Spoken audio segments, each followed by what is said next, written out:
మదీనా, యాకూబీ మదీనా, రమ, సంగీత, రాధిక, ఆదర్శ. అట్లుండే వెళ్ళిపోండి మీరు ఆగండి, తర్వాత వాళ్ళు ఆగండి. Union bank of India Warangal జిల్లా కలెక్టర్ గారు గౌరవ డాక్టర్ సత్యశారద గారికి, ఐఏఎస్ గారికి ధన్యవాదాలు తెలియజేస్తున్నాం.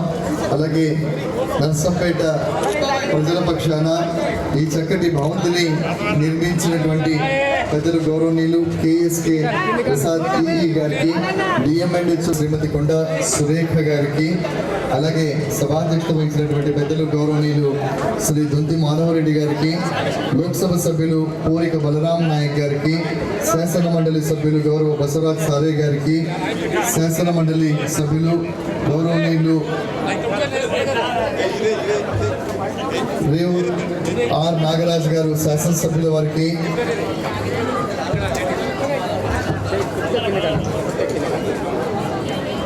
గౌరవ కేఆర్ నాగరాజు గారు వర్ధనపేట శాసనసభ్యుల వారికి, నాయని రాజేందర్ రెడ్డి గారు పశ్చిమ నియోజకవర్గ శాసనసభ్యుల వారికి, ఇనుగాల వెంకట్రామరెడ్డి గారు కాకతీయ అర్బన్ డెవలప్మెంట్ అథారిటీ కూడా చైర్మన్ గారికి, ప్రిన్సిపల్ గారు డాక్టర్ డి మోహన్ దాస్ గారికి అందరికీ కూడా ధన్యవాదాలు తెలియజేసుకుంటూ ఈ ఒక చారిత్రాత్మకమైనటువంటి కార్యక్రమం మరి ఇంతటితో ముగిసింది.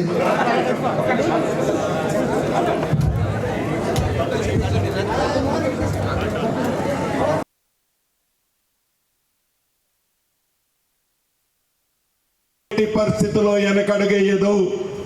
మొన్న మనం చూసాం, ప్రాంతం వరంగల్, మహబాదు, ఖమ్మం వారిని ఆదుకుంటామని చెప్పి 48 గంటల్లోనే అతలకుతలమయ్యారు.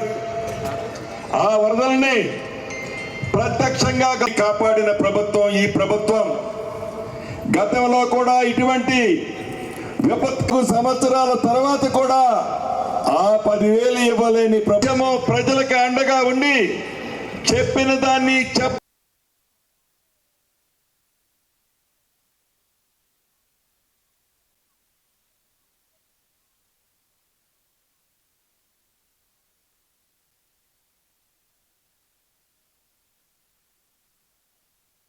కాపాడిన ప్రభుత్వం ఈ ప్రభుత్వం.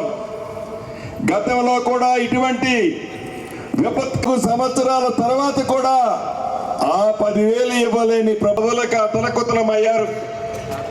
ఆ వరదల్ని ప్రత్యక్షంగా ప్రాంతం వరంగల్, మహబాదు, ఖమ్మం వారిని ఆదుకుంటామని చెప్పి 48 గంటల్లోనే పరిస్థితిలో వెనకడుగేయదు. మొన్న మనం చూసాం, 9.5 సంవత్సరాల నిరీక్షణ. 2014లో తెలంగాణ రాష్ట్రము, మన ప్రాంతము రాష్ట్రంగా మారితే మన తలరాతలు మారుతాయి, అద్భుతాలు జరుగుతాయి, మా పిల్లల భవిష్యత్తు మారుతుంది అనే సంపూర్ణమైన విశ్వాసంతో 60 సంవత్సరాల సుదీర్ఘ తెలంగాణ పోరాటము, త్యాగాలతో కూడిన పోరాటము, నిస్వార్థంగా నా తెలంగాణ నాకు కావాలనే ఆత్మగౌరవంతో స్వయం పాలనలో ఉండాలి అనే ఒక సంకల్పంతో తెలంగాణ రాష్ట్రం తెచ్చుకున్నాము. తెలంగాణ ప్రజలు ప్రజాస్వామ్యాన్ని నమ్మిండ్రు. ప్రజాస్వామ్యంలో 2 సార్లు ఒక ప్రాంతీయ పార్టీకి అవకాశం ఇచ్చినాం. ఏ కలలైతే మనం కన్నామో దాన్ని సంపూర్ణంగా మోసం చేస్తూ రాజకీయాలలో ప్రజాప్రతినిధులు, ప్రముఖ నాయకుడు, ఆది నాయకుడు కూడా పచ్చి అబద్ధాలు చెప్తాడనే విషయాన్ని మనం నెమ్మదిగా గ్రహించి గమనించి చివరకు ప్రజాస్వామ్య పద్ధతిలోనే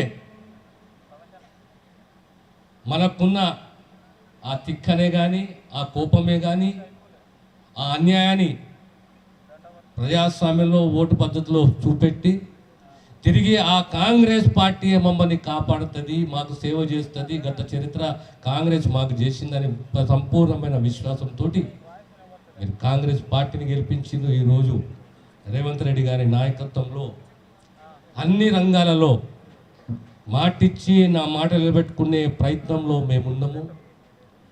ముఖ్యంగా సామాన్య ప్రజానికానికి, ఏ సమాజమైనా ప్రజలకు, సామాన్య ప్రజానికానికి ముఖ్యమైనది ఒక విద్య, వైద్యము. ఏ తల్లిదండ్రికైనా నా పిల్లలకు ప్రమాణాలతో కూడిన విద్య కావాలి, మా కుటుంబము సుభిక్షంగా ఉండాలి, క్షేమంగా ఉండాలి, మాకు మంచి వైద్యాన్ని అందించాలని తపన ప్రతి కుటుంబానికి ఉంటుంది. ఏ ప్రభుత్వమైనా మొట్టమొదట ధ్యాస అనేది ఈ రెండు శాఖలపైనే ఉండాలి. అది ప్రజాస్వామ్యమా, నియంతృత్వమా, వేరేదా దేశమా, ప్రాంతమా, రాష్ట్రమా కాదు. సమాజంలో ముఖ్యంగా ఈ రెండు అంశాలపైన మన దృష్టి ఉండాలి. ఈరోజు నర్సంపేటలో మళ్ళీ ఓ కొత్త వైద్య కళాశాలను మనం మంజూరు చేసుకున్నాము. ఈరోజు 50 సీట్లతోటి, ఇంటేక్ తోటి మనం ఆ కళాశాలను మొదలు పెడుతున్నాము. ఎలక్షన్స్ కన్నా 3 నెలల ముంగట, 2 నెలల ముంగట మేము కళాశాలలు ఇస్తున్నాము అని చెప్పారు. కానీ హాస్పిటల్ ఉంటే బిల్డింగ్ లేదు, బిల్డింగ్ ఉంటే హాస్పిటల్ లేదు, హాస్పిటల్ ఉంటే ఇన్ఫ్రాస్ట్రక్చర్ లేదు, ఇన్ఫ్రాస్ట్రక్చర్ ఉంటే బెడ్లు లేవు. దార్శనికత ఉండాలి కానీ అవకాశవాదం ఉండకూడదు. ఇలా 8 కళాశాలలు తెలంగాణ రాష్ట్రంలో కొత్తగా 400 సీట్ల ఇంటేక్ తోటి తీసుకొచ్చిన ఘనత ఈరోజు తెలంగాణ కాంగ్రెస్ ప్రభుత్వాన్ని, రేవంత్ రెడ్డి గారిని. దానికి తోడు మళ్ళీ నర్సంపేట కానీ, ములుగు కానీ, దానికి మెడికల్ కాలేజ్ కావాలి, పర్మనెంట్ మెడికల్ కాలేజ్ కావాలంటే సుమారు 181 కోట్ల రూపాయలు మంజూరు చేయడం జరిగింది. రేపొద్దున మళ్ళీ దాంతో సహా ఇప్పుడు నర్సంపేటకు నర్సింగ్ కళాశాల, పారామెడికల్ కళాశాల, నర్సింగ్ కళాశాల ఇంటేకు 60 సీట్లు, పారామెడికల్ కళాశాల ఇంటేకు 30 సీట్లతో. అంటే సంపూర్ణంగా వైద్య రంగము ఆ ప్రాంతానికి అందాలి, వైద్య విద్య అందాలి, వైద్య సేవలు అందాలనే ఒక ఉద్దేశంతో ఈ కార్యక్రమాన్ని చేపట్టింది ఇలా రేవంత్ రెడ్డి గారి ప్రభుత్వం. హైదరాబాద్ తర్వాత కానీ హైదరాబాద్ ముందు గొప్ప చరిత్ర ఏ ప్రాంతాన్ని తెలంగాణలో? ఓరుగల్లు ప్రాంతాన్ని. ఏ ఉద్యమమైనా, ఏ నిర్మాణమైనా, ఏ తిరుగుబాటైనా దానికి పరాయ పదం ఏది అంటే ఓరుగల్లు ప్రాంతం ప్రజలని చెప్పి చరిత్ర చెబుతున్నది. అలాంటి ఓరుగల్లు ప్రాంతాన్ని కనీసం 7-8 సంవత్సరాలు సంపూర్ణంగా నిర్లక్ష్యం చేసింది. 4 ముక్కలు చేసిర్రు. 4 ముక్కలు అవసరమా లేదో తెలియదు కానీ 4 ముక్కలు మాత్రం ఖచ్చితంగా చేసిర్రు. ఈనాడు హైదరాబాద్లో ఏ వైద్య ఫెసిలిటీస్ ఉన్నాయో, సౌకర్యాలు ఉన్నాయో, ఆ ఫెసిలిటీస్ ఖచ్చితంగా పాత ఓరుగల్ జిల్లాకు, వరంగల్ ఇక్కడ ప్రజలకు ఖచ్చితంగా అందించే బాధ్యత ఈ ప్రభుత్వం పైన ఉన్నది, అది మా పైన ఉన్నది. మొట్టమొదట మనకు కావాల్సింది ఏంది? ఈ ప్రాంతంలో పాత ఓరుగల్ జిల్లా ఈరోజు ఏం కావాలంటే మాకు అంబులెన్స్లు సరిపోతలేవు, మాకు అంబులెన్స్లు కావాలి. 5 కాదు, 10 కాదు, ఇంకా 10 అంబులెన్స్లు కావాలి. దానికి తోడు మనకు కొన్ని సెంటర్లు కావాలి, వైద్య సెంటర్లు కావాలి. ఎలాంటి సెంటర్లు కావాలి?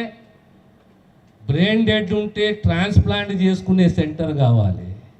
హైదరాబాద్ దాకా పోయే అవసరం లేదు.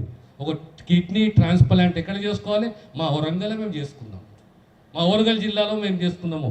ఆ ధైర్యము, ఆ నమ్మకము ఆ ప్రజలకు మనం కల్పించాలి.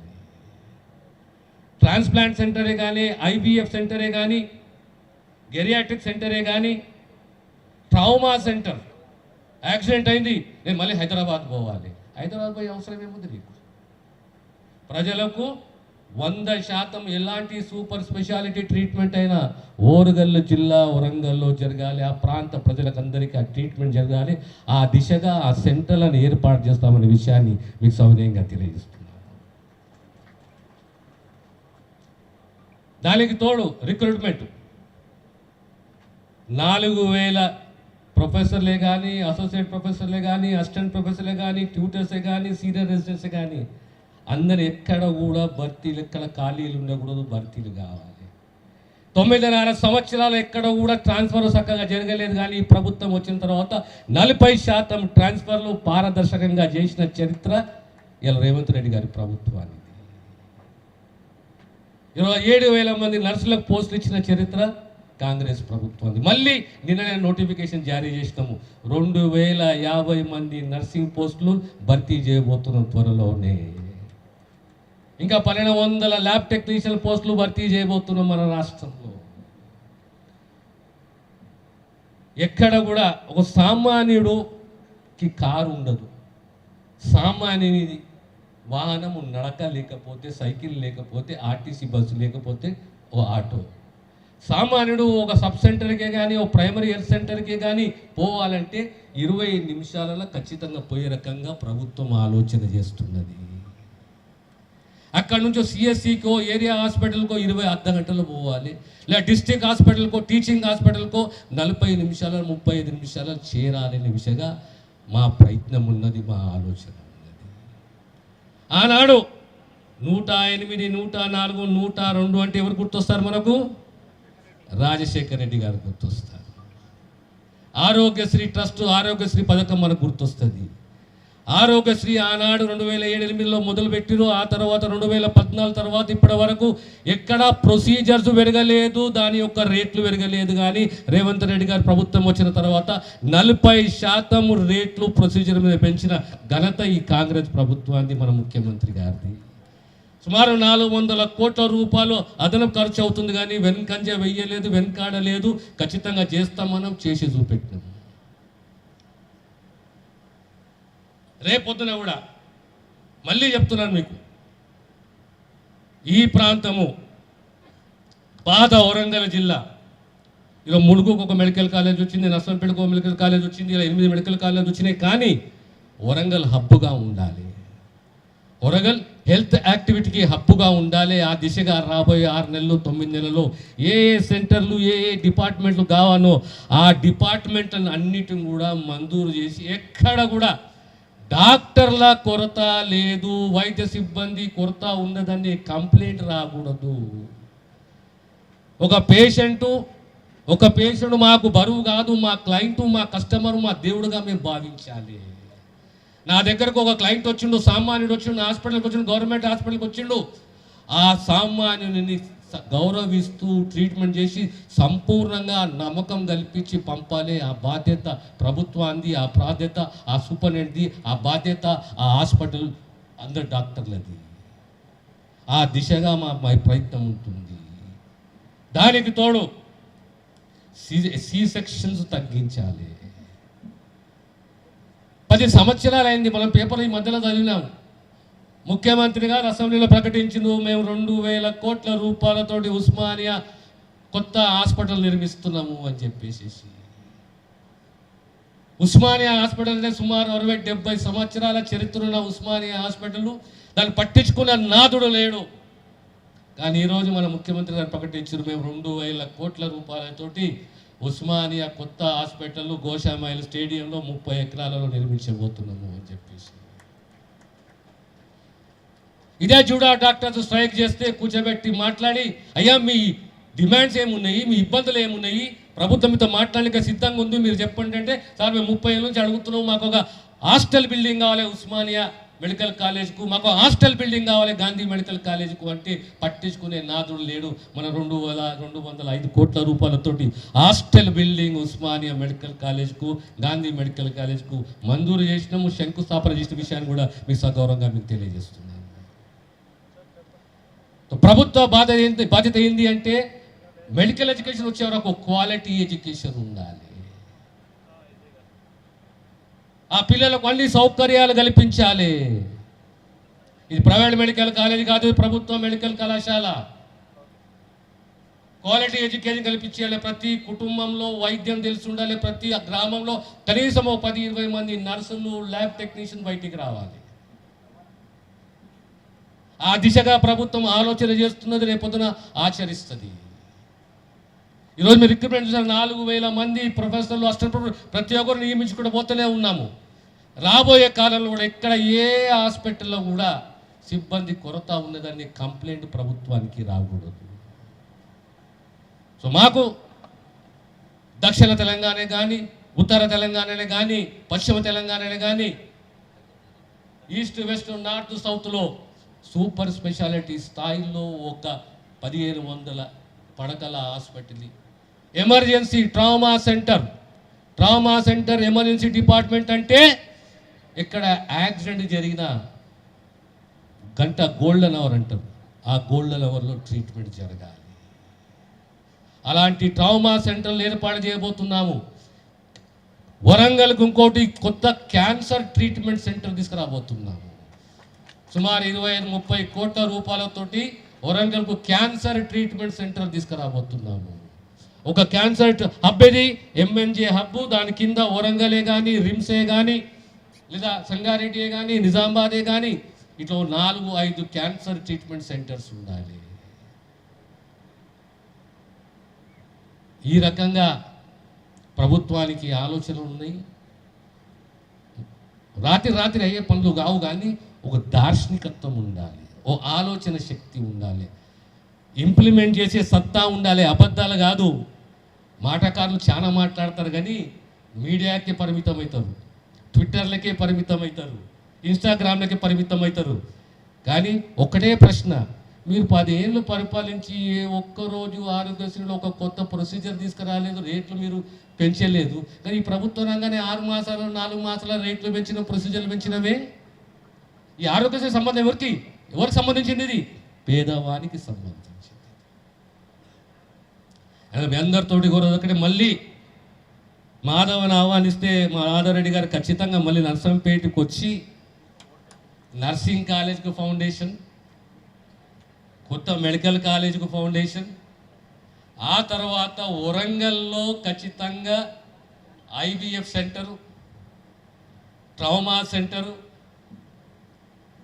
ఇలా 2-3 కేంద్రాలు మళ్ళీ మన ప్రజలు, మన సామాన్య ప్రజలు రాజధానికి పోకుండా నాకు అన్ని సౌకర్యాలు ఇక్కడనే ఉన్నాయి, నాకు అందుతున్నాయి, నేను ఇక్కడనే ఉంటాను. అదే రకంగా మా సిబ్బంది కూడా చెప్తున్నాం మేము, you should own your patient, is your customer, is your client. నీ క్లయింట్, నీ కస్టమర్ బాగుంటేనే నువ్వు బాగుంటావు. ఈ దవాఖానా నాది అనేది నువ్వు ఓన్ చేసుకోవాలి, నిన్ను ఆ పేషెంట్ ఓన్ చేసుకోవాలి, ఆ పేషెంట్ని మనం ఓన్ చేసుకోవాలి.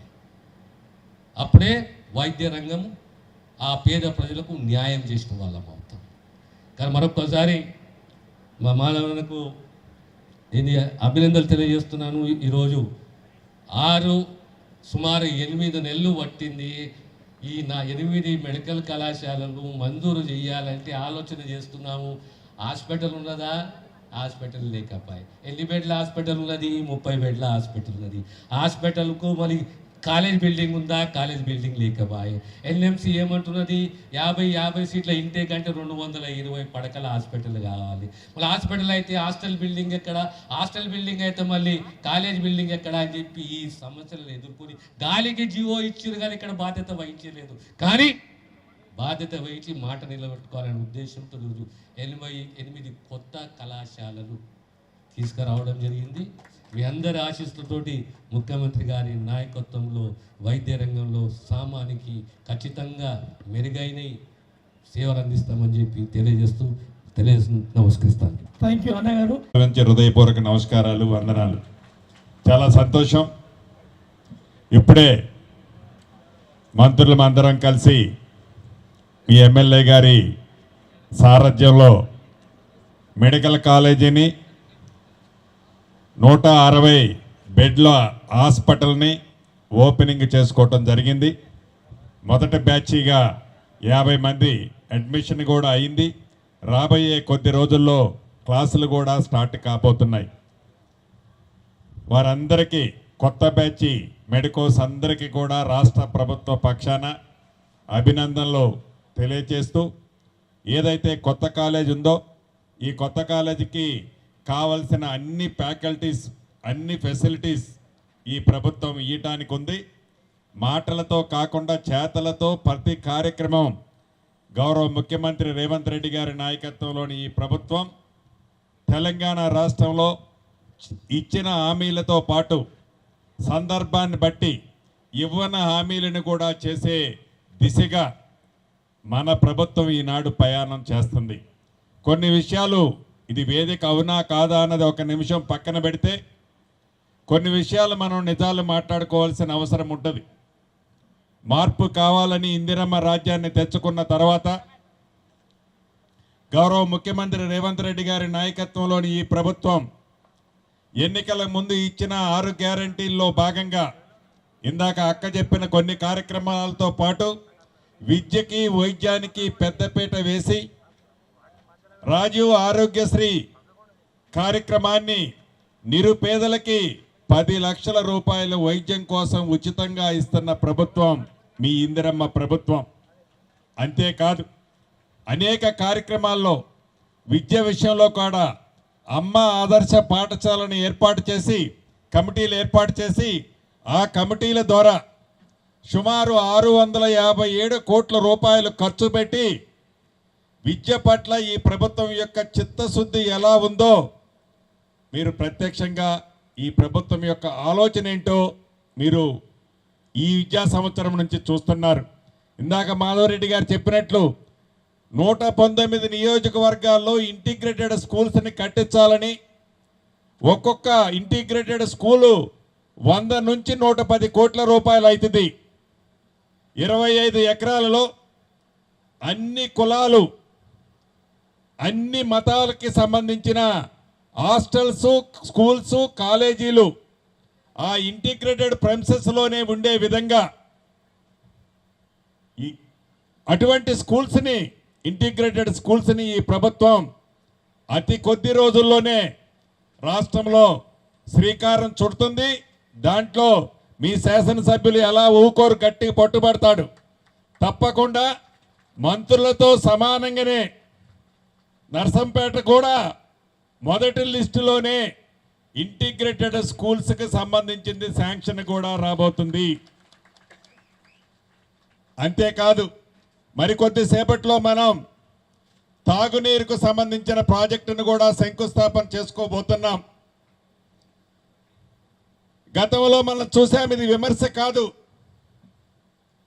ఆనాడు 10 సంవత్సరాలు పరిపాలించిన ప్రభుత్వం ఇదిగో మిషన్ భగీరథ ద్వారా మీకు అద్భుతమైన నీళ్ళు ఇస్తున్నామని చెప్పి ఆ ప్రభుత్వం మారి ఇందిరమ్మ రాజ్యం వచ్చిన తర్వాత గ్రామీణ ప్రాంతాల్లో సర్వే చేయించితే మీ ఇళ్ళకి ఎంతమంది ఇళ్ళకి మంచినీరు వస్తున్నాయని సర్వే చేయించితే సుమారు 53% ఇళ్ళకి మంచినీరు రావటం లేదనేది మొన్న సర్వేలో తేలింది.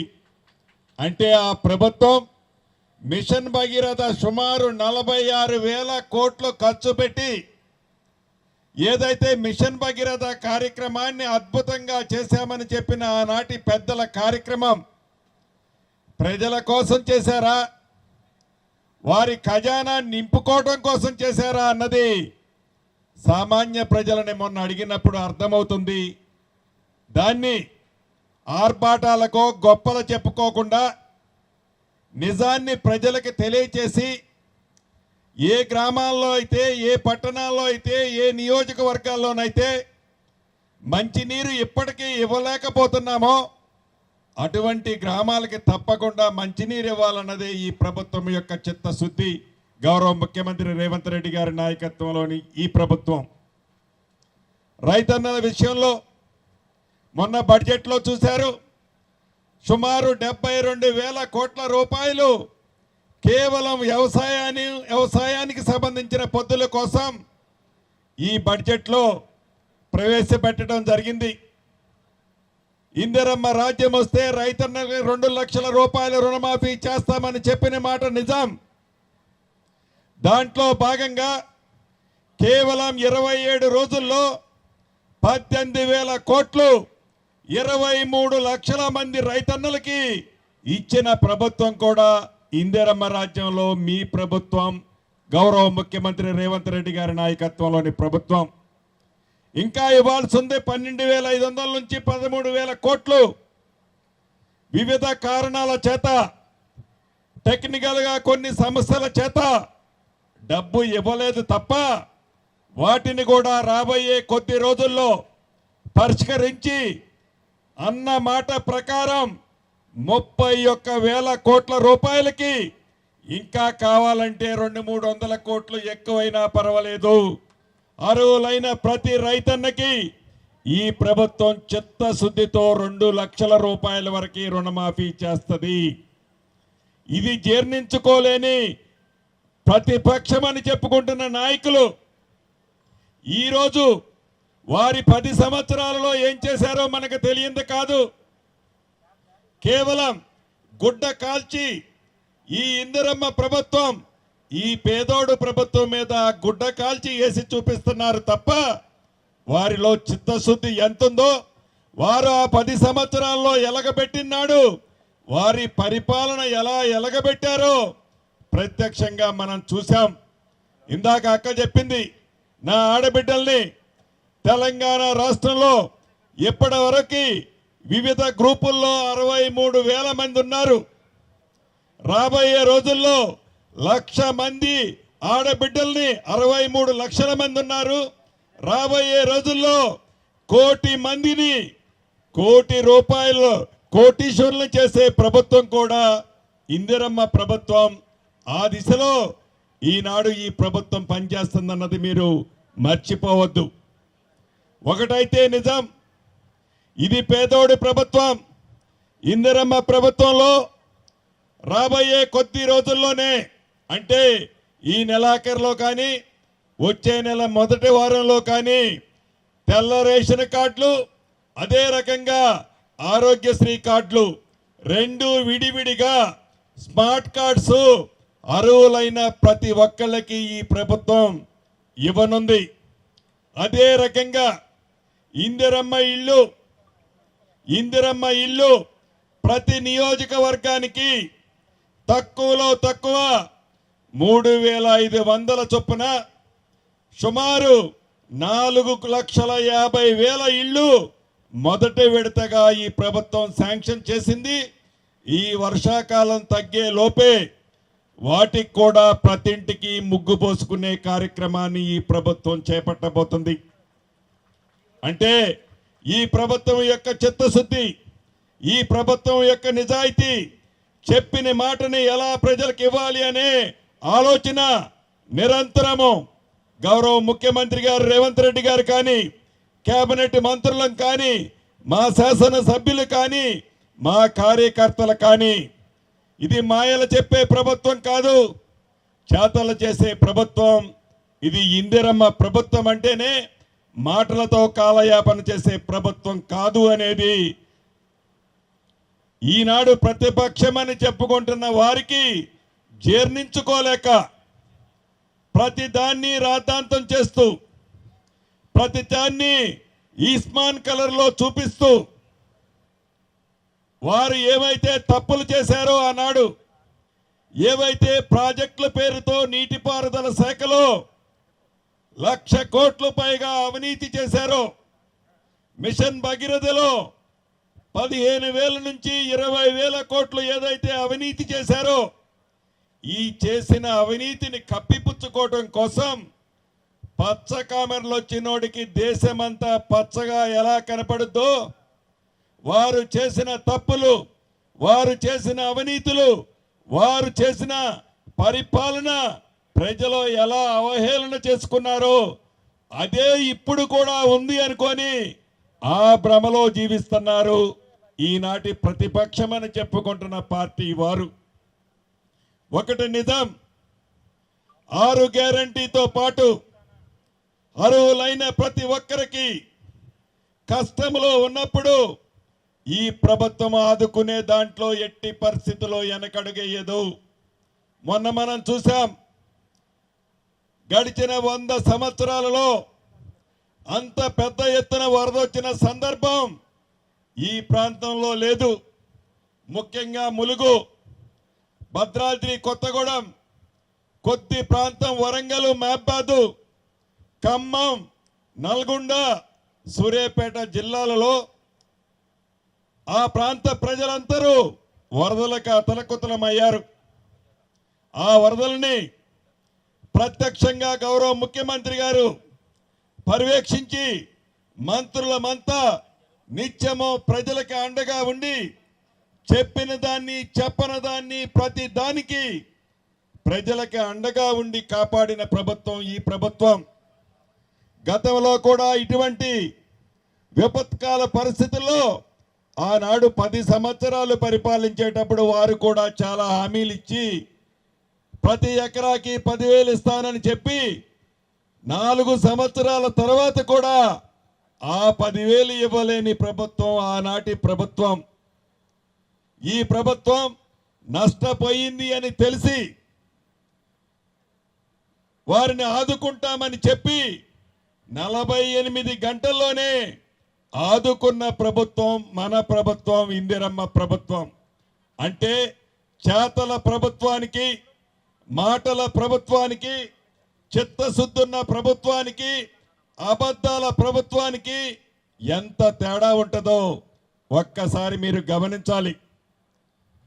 ఏది ఏమైనా మా రైతన్నలకి, మా ఆడబిడ్డలకి ఒక్కటే చెప్తున్నాను, ఈ రేవంత్ రెడ్డి గారి నాయకత్వంలోని ఈ ప్రభుత్వం ఇచ్చిన ప్రతి మాటని, చెప్పిన ప్రతి కార్యక్రమాన్ని తూచా తప్పకుండా మీ ఇళ్లకు చేర్చే బాధ్యత మీ ఇందిరమ్మ రాజ్యంలో మా అందరిదని మనస్ఫూర్తిగా మీ అందరికీ తెలియజేస్తూ, మరొక్కసారి 1 నిమిషం మీ ఎమ్మెల్యే గారి గురించి కూడా చెప్పాల్సిన అవసరం ఉంది. ఎమ్మెల్యేగా ఉన్నా, ఎమ్మెల్యేగా మీరు ఆశీర్వదించకపోయినా, ఎన్ని కష్టాలు వచ్చినా కష్టాల్లో మీకు అండగా ఉన్న నాయకుడు. నాకు అధికారమే ఉంది, అధికారంలో లేకపోతే మీ మధ్యలో నేను ఉండను, అధికారం ఉంటేనే మీతో ఉంటాను అనే మనిషి కాదు. కష్టము ఉన్ననాడు మీరు కష్టాల్లో ఉంటే ప్రత్యక్షంగా వచ్చి నిలబడే నాయకుడు. కాబట్టి మీరు ఈనాడు ఇంత పెద్ద మనసుతో పెద్ద ఎత్తున ఆశీర్వదిస్తున్నారు. భవిష్యత్తులో తప్పకుండా మాధవన్నకి ఈ ప్రభుత్వం అన్ని వేళలా మీ మాధవన్న ద్వారా మీకు, మీ ద్వారా మేమంతా మాధవన్నకి అండదండలుగా భవిష్యత్తులో తప్పకుండా ఉంటామని, మాధవన్నని మరింత దీవించాలని మీరు మనస్ఫూర్తిగా కోరుకుంటూ మీ అందరి దగ్గర సెలవు తీసుకుంటున్నాను. Thank you very much. Q news ఛానల్లో పనిచేయటకు అనుభవం గల సీనియర్ వీడియో ఎడిటర్స్ కావాలను సంప్రదించవలసిన నెంబర్ 8688926084. qnewsads@gmail.com ను సంప్రదించండి.